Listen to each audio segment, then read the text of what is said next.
Greetings, programs. My name is Wretch, and I'd like to welcome you to Vampire the Masquerade, Coteries of New York. It's time once again that we sink our fangs into White Wolf's world of darkness, guys, but it's a very different world of darkness than the one I'm used to. I started playing VTM around 2001-2002, and since then I've played 2nd edition, 3rd edition, dabbled in Requiem, loved the 20th anniversary edition, and I have playthroughs of both VTM Redemption and VTM Bloodlines on the YouTube channel, so really big fan of the World of Darkness. But this game, this interactive fiction title that released on Steam yesterday, is actually set in the more recent world of VTM 5th edition, where there's a lot of things that are the same, but at the same time very, very different. And I'm curious to see how those two paths are going to cross. I believe that is actually here on the screen, taking a bite out of the Big Apple, Victoria Ash, who was one of the main Toreador characters. I don't know if that's actually accurate or not, but there's only one way to find out. Let's go ahead and start a new game and see what happens. Choose your clan. Oh, we only have 3 clans to choose from. Bruja. The rabble rebel against power and rage against authority. A seemingly insignificant man with significant ideas will join their ranks tonight. Ventru. Oh, their insignia has changed. It has a Roman sword along with the scepter. That's cool. The aristocratic blue bloods embody wealth, sovereignty, and control. A top-level corporate executive will join their ranks tonight. And Toreador. The divas seek thrills of art, romance, and cruelty amidst stagnant undeath. So these are our options. No Malkavian, no Tremere, no Gangrel, no Nosferatu. I guess this is a really good introduction to the World of Darkness for people who haven't played any of the previous editions.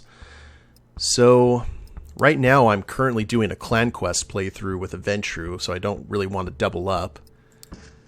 The Bruja looks interesting, but since we saw what I guess is Victoria on the start screen, let's go with a Toreador and kind of see what happens. Choose your name. Lamar's a good name. Tell you what, let's go with Xavier. That seems like a good artistic name.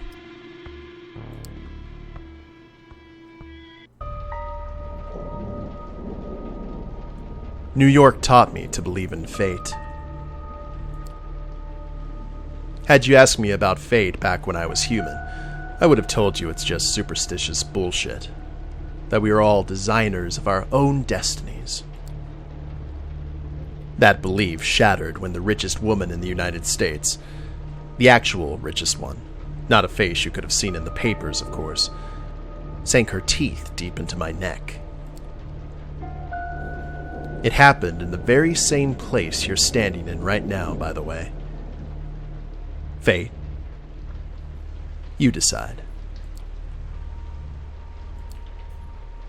Please, there's absolutely no need to be hostile.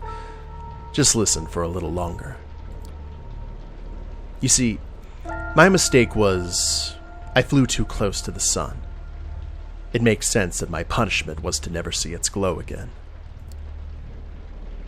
I was incandescent myself. I was hot shit. I had it all. Money, looks, confidence, connections, men, women, a career, and a spark in the eye. The one you need to be born with. And that's when someone far more powerful than me saw my radiance and thought, that won't do. She robbed me of the light erupting from within me and gave me a subtle, enduring gleam in its place. She decided it would fit me much better. She was the 9th generation Kindred just like you, an apex predator. She probably enjoyed showing me a peak of human excellence, my real place in the food chain. It's such an eyesore when you look at some loudmouth braggart and see them for what they really are. The temptation to teach them a lesson can be unbearable, right? Well, my sire's lesson was a lesson about fate, A message saying, "You're eternally doomed to be being at the mercy of your sovereigns." It almost drove me to destroy myself.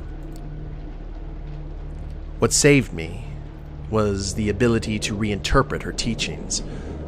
Hers wasn't a message of doom. It was a message of hope. Fate exists, and one can shape it if given the right tools. My sire didn't believe my tools were fitting for the job. She considered them toys, and me just her amusing subject. Well, she's deader than dead now, and I'm still here, standing right where she stood when we first met. You might have wondered how I learned about your arrival at the JFK airport. My answer is, of course, destiny. As luck would have it, today happened to be a day some of my associates were inspecting the coffins. Driving you here straight from the plane and having you wake up in such an unfamiliar place was a little desperate, and I do apologize for it. But it is so rare for you to visit New York. 3 times in the last 15 years, was it? And you're never eager to inform me you're here. I understand you still have that meeting on 53rd Street later tonight, so I'll provide a comfortable transport. I value our relationship very much. Don't get that wrong. But it is precisely because I value it that I'm going to ask you to repay the favor you owe me. You're the only one I trust to do the job well, and without attracting attention. You might think I'm crazy asking you to breach the rules of our society like this. You might think you won't get away with it unpunished. But this is New York. And I don't know about other cities, but in this one, fate really exists. And right now, it's smiling in your favor. This is how it begins. You stifle a yawn. It's been a slow evening. The little bit of red liquid left in your glass and the crumbs on the plate reminds you that, if nothing else, these art exhibitions at least come with some decent wine and legit catering. And yeah, it's fun to talk about your work on display, even if you end up discussing it with pretty much the same people at each such occasion. You've already met that one critic who keeps telling you, with self-assured authority, how you should pursue a different artistic avenue. Then there's the obligatory doe-eyed art student who's oh so impressed with your technique. To be fair, you're not all that happy with your latest piece, but hey, it's not the worst thing you've seen tonight. That ignoble, dubious honor belongs to one of the other paintings on display. And yet, its author, currently being paraded around by his rich parents, has barely been able to grab a bite of the fancy canapes. So many sycophants to meet, so little time. For a moment, you think that maybe it's not worth it. Maybe you should take the critic's advice, cut your losses, sell out to some corporation, and get it over with. And, as if the universe wanted to validate that train of thought, that's the exact moment your sister Emma decides to pop up in your view. So let me get this straight. Cushy corporate jobs are selling out, but supporting a billionaire's vanity project is totally fine with you. Hi, Em. You absolutely despise her as an artist. While you're struggling to uphold some nebulous ideas of what art is meant to be, she's perfecting her ways of mooching off the system. Shamelessly preying on little-known street art and niche internet memes, she repackages them as bourgeois-friendly collages. So it's perhaps no wonder the New York Times has recently dubbed her a mind-blowing explorer of digital art's extreme possibilities. But in spite of all that, you absolutely love her as a person, even as you welcome her by smacking the back of her head, a gesture meant to convey nothing but deep affection. No, but seriously, supporting young artists, my ass. I don't know what kind of money you got for this piece, but I doubt it was even a fraction of what it's going to be worth in tax benefits. The gallery owner actually said that if he had to choose his most valuable audience, it would be the IRS, and I'm pretty sure he was only half kidding. You mumble a non-answer and then segue into a different subject, trying to preemptly quell her repeated offers to get you a steady job. Of course, she proves as insistent as ever. You know, sometimes I just don't get you. On the one hand, you wouldn't be caught dead taking money from the inevitable winner of the culture wars. But on the other, if someone gave you the chance to collaborate on some dumbass Oscar bait flick sponsored by Larry Ellison's bailout fund, you do that shit for free. She rolls her eyes and asks, "You know what the only difference is between the art scene and the culture industry? The culture industry actually pays your bills." As expected of someone who's given up any attempts to infuse her work with any sort of endearing quality and decided to just keep responding to the zeitgeist. She claims to happily accept the fact that after she dies, both she and her work will end up in a landfill. When you respond that you prefer chasing a 1 in a million chance to immortalize yourself, she claims it reeks of an overinflated ego. But you've been down this road too many times before and managed to accept she'll never understand what's truly important to you. Slowly but surely, you move on to more agreeable topics. Your plans to finally get hammered together, or the most recent crop of garbage Netflix shows your friends have tricked you into trying out. Alright, I've got to go. I've got a date. She peeks at a bunch of middle-aged men in expensive suits who have stopped pretending to care about the exhibition and are exchanging the worst lecherous jokes they've got in their stale repertoire. Have fun with your friends, class traitor. She gives you a hug and heads for a nearby elevator. There goes the pleasant part of the evening. Still, you decide to delay the inevitable and catch a quick smoke break. Truth be told, people aren't exactly lining up to chat about your work anyway. As you leave your post, you start tapping your pockets in search of a lighter. Instead, you find a $100 bill you're absolutely sure wasn't there before. Jesus Christ, Em. You're the worst. And the best. You can feel your cheeks turn red, but you gratefully put the money in your wallet and move outside. When you reach the balcony, you look out at New York City and light the second last cigarette left in the pack. You're alone. It's not silent. The metropolitan hum is ever present, even this high up. But it's a good deal more intimate than what's behind your back. You lean over the railing and look down. The streetlights beckon more than usual. In your mind's eye, you see yourself as your final artwork, beautifully splattered all over the pavement. Working title, Delusion of Grandeur. The author, a brilliant artistic soul, crushed by unfeeling reality. Gone too soon. You chuckle and flick the cigarette into the air. Freshened up by the night's cool breeze, you squeeze back into the stuffy interior. You barely make it a few steps before lethargy sets back in. It's like you never left. Still, something in the room feels different. Your eyes are drawn to a handsome young man, neatly dressed and groomed, exuding the air of a true artiste. And the best part? He's intently looking at your painting. The gallery is almost like an art installation itself now. People standing in silent awe. The guy like a beacon, drawing everybody's attention. Hushed conversations about the guests can be heard from every corner of the gallery. Your heart is pounding with excitement, and you approach, feeling like a kid trying to get close to a deer in the woods, but afraid you'll scare it away. The man turns to you, and you stop in your tracks, entranced. So this is one of your pieces. You manage to mumble an affirmation. Tell me about it, please.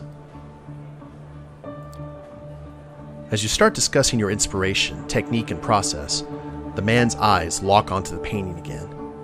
He keeps interjecting, making knowing remarks. This guy gets it.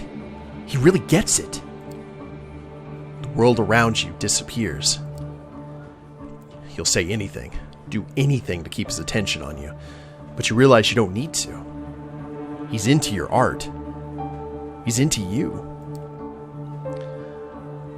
I want to buy it. And I want your company. I need to talk to you. You will like what I have to say. Spoken matter-of-factly, served straight up, like he knows that you won't refuse. That you can't refuse. An hour later, you find yourself at his apartment, one of many you presume, with your self-esteem all but patched up and your head full of fine vintage. You tell your host a lot. In fact, it seems like you're telling him everything. Where you came from, how you ended up in New York City, how you had to take out a loan to appear at tonight's event, and how you took the long look down the balcony. That you thought about taking the plunge, and this time, you were only half joking. You feel miserable. You start crying. He holds you in his arms, and you feel calmer, and the tears stop flowing. It's been so long since you last had someone you could not just talk to, but communicate with, be seen by. Who knows? Maybe there's hope for you yet. That feeling of bliss is the last thing you remember before passing out. Next thing you know, you're lying on the couch in that same apartment, hungry and dehydrated. How long has it been? Hours? Days? More? You're feeling weak, confused, abandoned. You look around in a panic. Is he still here? Thank God, yes, there he is, standing in the doorway. His voice breaks the silence and fills you with hope, until you realize what he's saying. I am so sorry. I hope that maybe one night you will forgive me. Always remember that in our parting moment, I wished you well. You try to speak, ask him to stay, but no voice leaves your parched throat. You taste something on your lips. Wiping your mouth leaves a crimson stain on your hand. It's not the wine. What the fuck? The door of the apartment closes behind him. Alone. Again. Then the pain hits. It's a headache, a lurching in your stomach, a burning in your arms and legs. It's all you can focus on. A panic takes you. You fall from the sofa and hit a wine glass. It flies off into a wall, shattering into bits. A mumble from the corner of the room indicates that you're not alone as you thought. From where you're lying, you only see a feminine shape, staring awake. You crawl towards the woman. Inch by inch, the pain turns into an urge. You need to get close to her. You begin to see details. The long hair shrouding her face, the worn-out NYU hoodie thrown over her skimpy peach-colored dress. She opens her eyes, moves her locks to the side, exposes her neck. A rabid instinct takes you. In the blink of an eye, you find yourself buried in her hair, smelling her sweat, mixed with just a hint of cheap perfume. You bite down and drink the blood from her vein. Wait.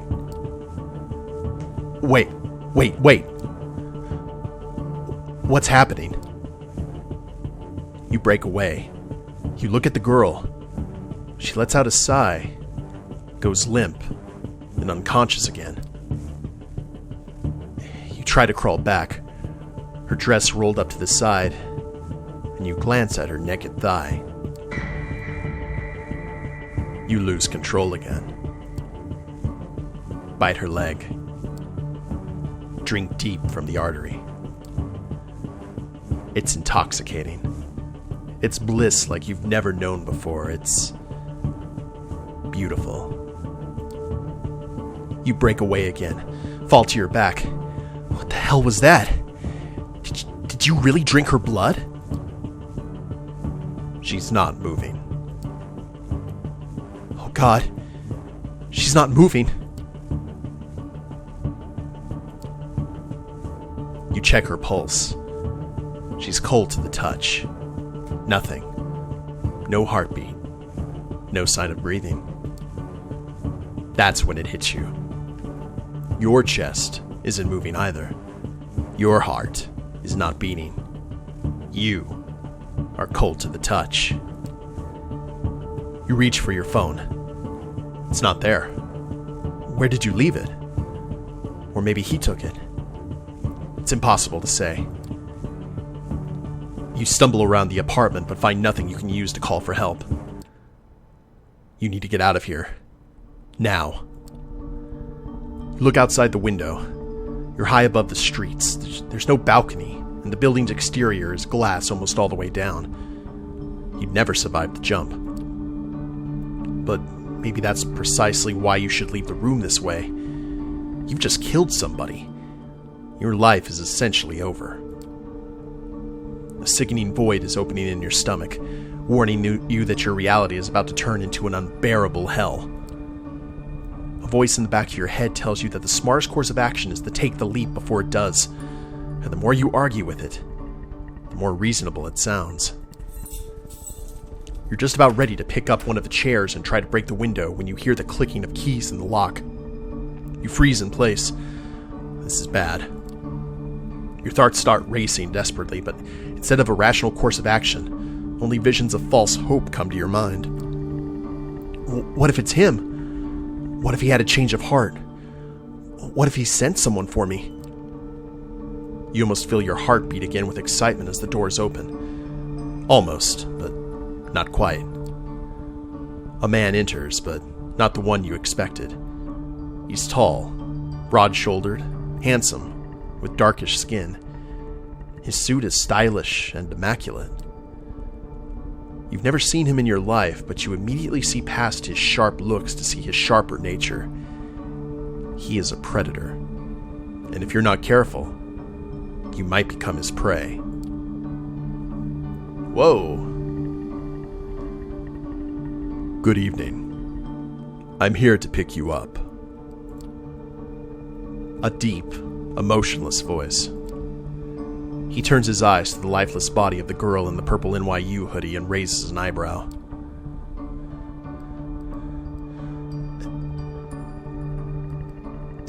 This isn't what it looks like.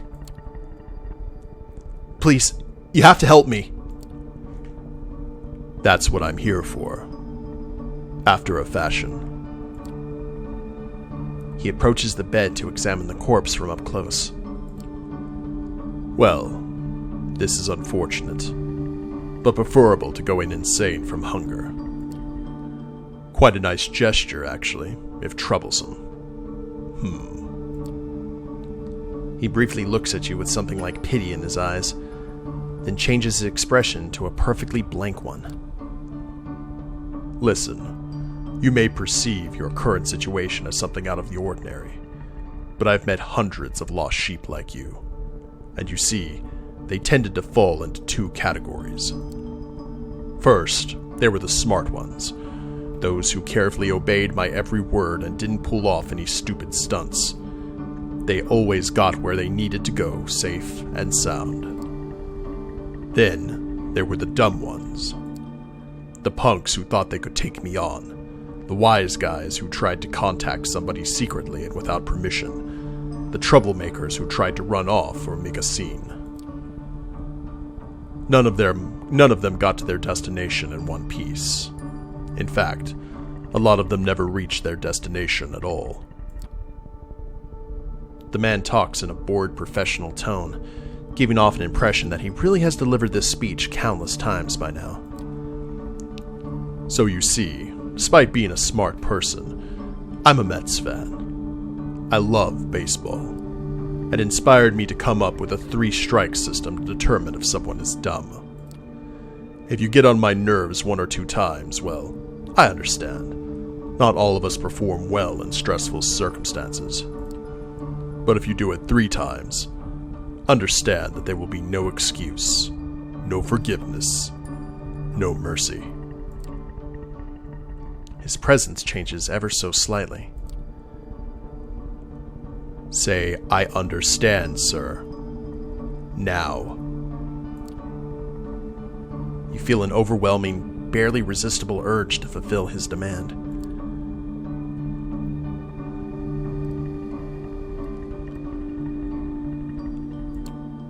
I understand, sir. Excellent. All right. Have you got anyone you'd like to inform about your current situation and tell them you're all right? He flashes his fangs briefly as he talks, and for some reason, the sight causes a chill to run down your spine. Something's wrong with him. Someone closest to you?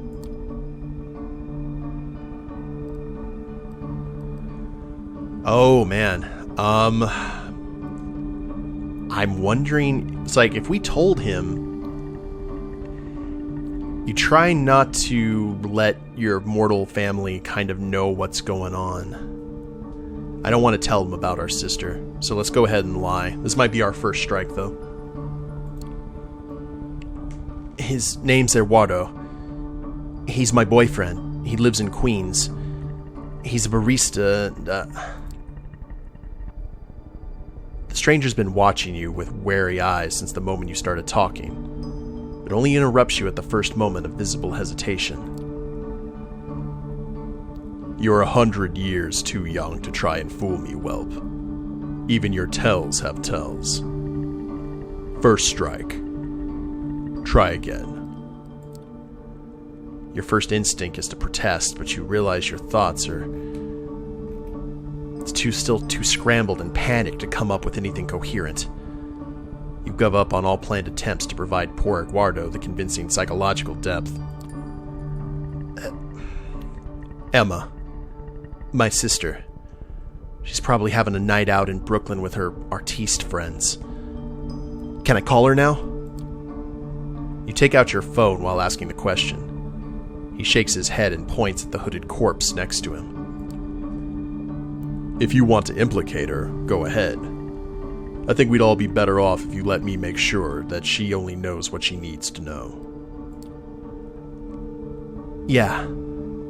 Agreed. Give me your phone number. I'll have someone get in touch with her.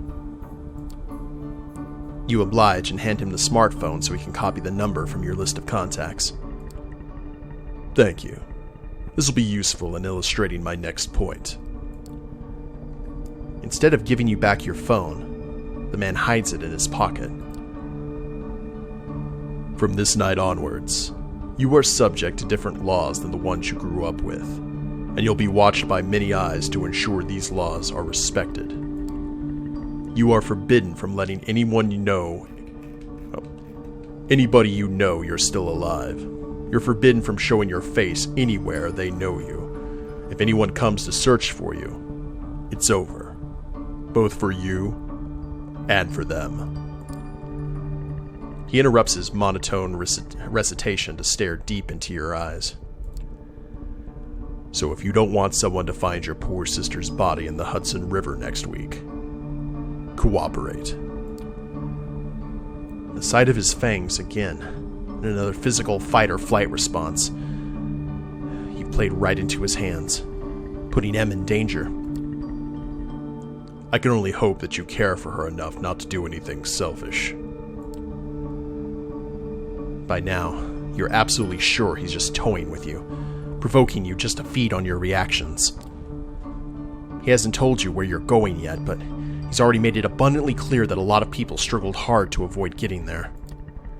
He'd be far more eager to cooperate if he never raised the subject, but he made it a point to make you fear the unknown. He's pushing you. But to what end? Does he want to intimidate you into complete submission? Is he hoping you give him an excuse to get rid of you? Or maybe he's testing you, forcing you to show you what you're made of. Somehow, he makes all of these options seem plausible at once. All right. I think that's enough lectures for today. He takes a glance at his silver watch. It's a Patek Philippe, the kind of brand mere mortals never see outside of luxury lifestyle magazines. Just who are you dealing with here? It's past 3 a.m. now. The sun will come up in just a few hours, so we don't have much time. Come, we need to leave so that corpse can be taken care of. He turns his back on you to unlock the door. So we kind of use a little bit of in-character knowledge here and know that this guy is probably just the welcome wagon, for lack of a better term, into Kindred society. So let's go ahead and head out with him. Okay. You obediently follow him out of the room. Before he locks it again, you manage to take a final glimpse of the corpse. You feel a pang of conscience, but not because of your victim's horrible fate. It's because you don't feel guilty, even though you know you should.